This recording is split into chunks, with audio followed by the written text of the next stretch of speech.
বিশ্বনবীকে জিজ্ঞেস করা হলো আইয়ু আয়াতিন আযামু মিন কিতাবিল্লাহি ইনদাকা নবী, কোরআনের কোন আয়াতটা সবচাইতে বেশি দামি আপনি মনে করেন? বিশ্বনবী বললেন আযামু আয়াতিন মিন কিতাবিল্লাহি আয়াতুল কুরসি।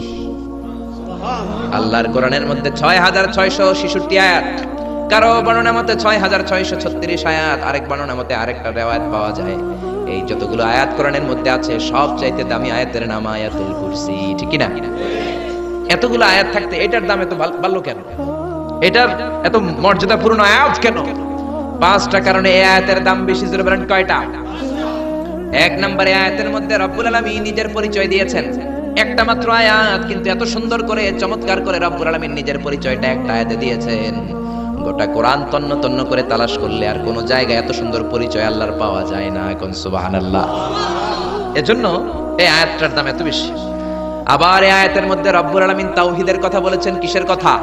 তাওহীদেরই মুর্শিদ আমার মুহাম্মাদের নাম বলো, মুহাম্মাদের নাম। আল্লাহর নাম জপলে বুঝতে পারি আল্লাহরই কালাম বলো, মুহাম্মাদের নাম। আল্লাহু আকবার। আল্লাহ তার একত্ববাদের ঘোষণা দিলেন, তিনি যে এক এবং একক।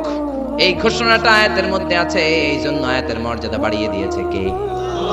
আবার এই আয়াতের মধ্যে আল্লাহর 4টা সিফাতি নাম আছে। জোরে বলেন কয়টা? 1 নম্বরে আল হাইয়্যু, 2 নম্বরে আল কাইয়্যুম, 3 নম্বরে আল আলী, 4 নম্বরে আল আযীম। এই 4টা আল্লাহর সিফাতি নাম এই আয়াতের মধ্যে থাকার কারণে আয়াতের মর্যাদা বাড়িয়ে দিয়েছে কে?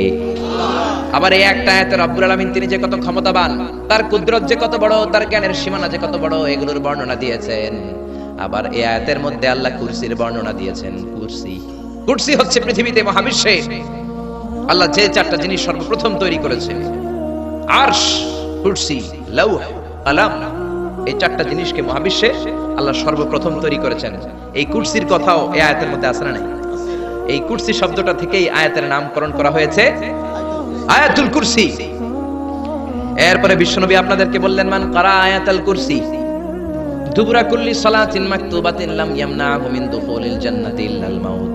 কেউ যদি প্রত্যেক ফরজ নামাজের পরে একবার করে আয়াতুল কুরসি পড়ে, সে জান্নাতে ঢোকার ক্ষেত্রে কোনো বাধা নাই, একটাই বাধা, তার মরণ। লোকটা মরে না তাই জান্নাতে যায় না, মরলেই জান্নাতি। আল্লাহু আকবার। এইজন্য প্রত্যেক ফরজ নামাজের পরে আয়াতুল কুরসি পড়ার দরকার আছে না নাই? It should be a special wazifa for every Muslim at every evening and every morning. After every congregational prayer you offer in mosque, প্রত্যেক জামাতে নামাজের পরে প্রত্যেক মুসলমানের ওয়াজিফা হওয়া দরকার আয়াতুল কুরসি। ইমাম সাহেব সালাম ফিরাবে, সালাম ফেরানোর পরে আপনি আয়াতুল কুরসি পড়বেন। কিন্তু ইমাম সাহেবরা তো সময় দেয় না। আমাদের দেশে সালামের পরে হুট করে একটা মুনাজাত আছে না নাই? মুনাজাত দিবেন, সমস্যা নাই, কিন্তু আগে তাসবিহ পড়বেন। আমাদের দেশে এরকম আসসালামু আলাইকুম, আসসালামু আলাইকুম রাহমাতুল্লাহ, আমিন, ইয়া আরহামার রাহিম, শেষ। তো আপনি কি চাইলেন আল্লাহর কাছে? কি চাইলেন? আমিন ইয়া আরহামার রাহিমিন। এত কম সময় কেন? তোমার জি বাংলা দেখতে তো তোমার সময় পাওয়া যায়, স্টার জলসা দেখতে সময় আছে, কিরণমালা দেখতে সময় আছে, বিপিএল এর খেলা দেখার সময় আছে, আইপিএল এর সময় আছে, আইসিসি এর সময় আছে, খুলনার সাথে কুমিল্লার ফাইনাল খেলা ওইটা দেখার সময় আছে। কিন্তু আল্লাহর কাছে যাওয়ার সময় নাই। এক সাহাবী প্রতিদিন সালামের পরে দৌড় দিত। রাসূল বললেন এক নাইট বসো, কই নবী কাজ আছে, কা বেটা বস। আল্লাহর কাছে চা আমার কিছু চাওয়ার নাই। রাসূল কিছু চাওয়ার না থাকলে নুন চা বেটা, লবণটাও আল্লাহর কাছে চাও। তোমার পায়ের জুতা যদি ছিঁড়ে যায়, মুচির কাছে পড়ে যাবা, মুচির কাছে যাওয়ার আগে চাইতে হবে একজনের কাছে, তিনি কে? আল্লাহ। এজন্য প্রত্যেক ফরজ নামাজের পরে তাসবিহ পড়বেন। বিশ্বনবী তাসবিহ পড়তেন, এগুলো মানুষ জানেই না। বিশ্বনবী সালাম ফিরানোর পরে প্রত্যেক নামাজের পর সাহাবাদের দিকে মুখ ফিরিয়ে বসতেন। কিন্তু আমাদের দেশে শুধু ফজরের নামাজের পর আর আসরের নামাজের পর ইমাম সাহেবরা বসে, ঠিক কি না? বাকি 3 নামাজে জোহর, মাগরিব, এশার পরে কি বসে? কি করে? সালাম আলাইকুম, সালাম আলাইকুম, আমিন ইয়া আরহামার রাহিম, ঠিক কি না? তো এত কম সময় কেন আপনার মিয়া? বিশ্বনবী ঘুরে বসে থাকতে পারেন, তাসবিহ পড়তে পারেন, আপনি কোন সলিমুদ্দি কোন কলিমুদ্দি হয়ে গিয়েছেন। প্রত্যেক নামাজের পরে মুসল্লিদের দিকে ফিরে বসেন। বিশ্বনবী সালাম ফেরানোর পরে আসসালামু আলাইকুম ওয়া রাহমাতুল্লাহ, আসসালামু আলাইকুম ওয়া রাহমাতুল্লাহ, সালাম ফেরানোর পরে আওয়াজ করে বিশ্বনবী বলতেন আল্লাহু আকবার। কি বলতেন? নামাজ শুরু করছেন আল্লাহু আকবার, সালাম ফিরায় শেষ তখন আল্লাহু আকবার। তারপরে 3 বার পড়তেন আস্তাগফিরুল্লাহ, আস্তাগফিরুল্লাহ, আস্তাগফিরুল্লাহ। তারপরে পড়তেন আস্তাগফিরুল্লাহ আল্লাযী লা ইলাহা ইল্লা হুয়াল হাইয়ুল কাইয়্যুম ওয়া আতুবু ইলাইহি। তারপরে 33 বার সুবহানাল্লাহ, 33 বার আলহামদুলিল্লাহ, 34 বার আল্লাহু আকবার, আছে না নাই? আরেকবার নাই, প্রত্যেকটাই 33 বার শেষ করবে লা ইলাহা ইল্লাল্লাহু ওয়াহদাহু লা শারীকা লাহু লাহুল মুলকু ওয়া লাহুল হামদু ইউহয়ী ওয়া ইউমীতু ওয়া হুয়া আলা কুল্লি শাইইন কাদির। এটা পড়ার পরে বিশ্বনবী আয়াতুল কুরসি পড়তেন। এরপরে পড়তেন আল্লাহুম্মা আনতাস সালাম ওয়া মিনকাস সালাম তাবারাকতা রাব্বানা ইয়া দাল জালালি ওয়াল ইকরাম। এরপরে পড়তেন রাদিতু বিল্লাহি রাব্বা ওয়া বিল ইসলামি দীনা ওয়া বিমুহাম্মাদিন নাবিয়্যা। তারপরে বলতেন আল্লাহুম্মা লা মানিআ লিমা আ'তাইতা ওয়া লা মু'তিয়া লিমা মানা'তা ওয়া লা ইয়ানফা'ু যাল জাদ্দি মিনকাল জাদ। এরপরে পড়তেন আল্লাহুম্মা ইয়া মুকাল্লিবাল কুলুবি সাব্বিত কুলুবানা আলা দীনিক, আল্লাহুম্মা ইয়া মুসাররিফাল কুলুবি সাররিফ কুলুবানা আলা তাআতিক। এরকম কত দোয়া যে বিশ্বনবী পড়তেন। তারপরে যদি আপনার মুনাজাত করতে মনে চায় মুনাজাত করেন, অথবা আপনি যে দোয়াটা করেছেন সেটাই যদি যথেষ্ট মনে করেন ওই দোয়াটাই করেন, সমস্যা নাই। কিন্তু সালাম আলাইকুম আমিন ইয়া আরহামার রাহিমিন এটা করবেন আর তাসবিহ পড়বেন। রাজি আছেন তো? এই দোয়াগুলো করলে আল্লাহ কবুল করে। আবার বিশ্বনবী বললেন আযান ইকামতের মাঝখানের সময়টা, ওই সময় দোয়া করলে আপনার দোয়া কবুল করে নেয় কে? আল্লাহ। জামাতের 15 মিনিট বাকি, মসজিদে ঢুকেছেন, সুন্নত পরে অনেকে বসে বসে ঘড়ির দিকে তাকায় রয়েছে। তো ঘরে আপনার ঘড়ি নাই, ঘড়ির দিকে তাকিয়ে থাকেন কেন? বিশ্বনবী বললেন দুআ লা ইউরাদ্দু বাইনাল আযানি ওয়াল ইকামা, আযান ইকামতের মাঝখানে দোয়া করলে ওই দোয়া আল্লাহ ফেরায় না। সুন্নত পরে আপনি বসে থাকার দরকার নাই।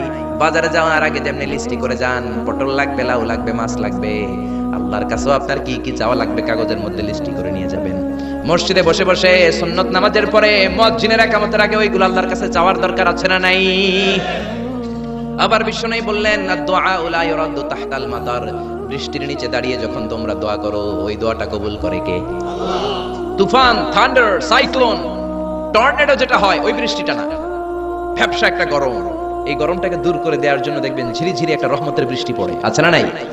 ওই দোয়ার নিচে দাঁড়িয়ে ওই বৃষ্টির পানি হাতের মধ্যে নিয়ে যদি আপনি আল্লাহর কাছে দোয়া করেন, দোয়া কবুল করে নিবে কে? আল্লাহ। বৃষ্টির সময় দোয়া করলে যে কবুল হয় এটা জানেই না, তো দোয়া করবে কেমনে? বৃষ্টির সময় দোয়া করবেন। আর এই দেশের মানুষ বৃষ্টি আসলে পাগল হয়ে যায়, গান বাজনা শুরু করে দেয়, আছে না নাই? এই বৃষ্টি ভেজা রাতে তুমি সইলা যাইও না, আছে না নাই? আরে বেটা দোয়া কর। আবার দেখি বৃষ্টি আসলে বড় বড় ডেক সেট বাজিয়ে দেয়, গান শুরু করে দেয়, বৃষ্টি পড়ে টাপুর টুপুর, পায়ে দিয়ে সোনার নূপুর, আঁকা বাঁকা মেঠো পথে কোন রূপসী হেঁটে যায়। কোন রূপসী হেঁটে যায় এটা জানে তোমার দরকার কি? তোমার রূপসী বউ লাগলে চাইবে একজনের কাছে, তিনি কে?